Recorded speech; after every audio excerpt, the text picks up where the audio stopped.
আসসালামু আলাইকুম, শুভ দুপুর। কেমন আছেন সবাই? দোয়া করি আল্লাহর রহমতে অনেক বেশি ভালো আছেন। ইলিশের সিজন এইভাবে হাতে মাখিয়ে রান্না করলে অনেক বেশি মজার হয়।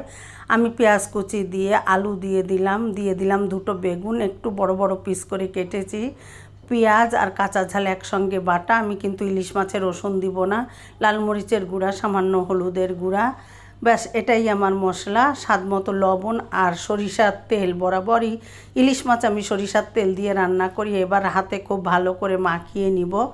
হাতে মাখিয়ে নিয়ে সরিষার তেল দিয়ে হাতে মাখিয়ে নিয়ে ঝোলের পানি দিয়ে উপর থেকে মাছটা কিন্তু কোনো রকম কষাবো না। এখানে আমি 8 থেকে 10টা ঝাল দিয়ে দিলাম, যেটা ভাতে মেখে খেতে অনেক বেশি মজা লাগে।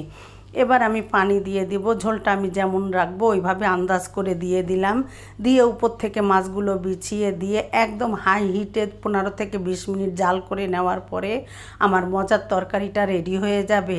আর উপর থেকে মাছগুলো বসিয়ে ঢাকনা চেপে আমি চুলায় বসিয়ে দিয়ে অন্যান্য কাজ সেরেছি। 20 মিনিট পরে আমার তরকারিটা কিন্তু পুরোপুরি রেডি হয়ে গিয়েছে। ইলিশ মাছ যেভাবেই রান্না করা হোক না কেন, এর স্বাদ কিন্তু অতুলনীয়। ঢাকনা চেপে জাল করে নিয়েছি 20 মিনিট। তরকারি আমার একদম রেডি। টকবক করে যখন ফুটেছে ঢাকনাটা তুলে একটু নাড়াচাড়া করেও এপিটোপিট করে দিয়েছি।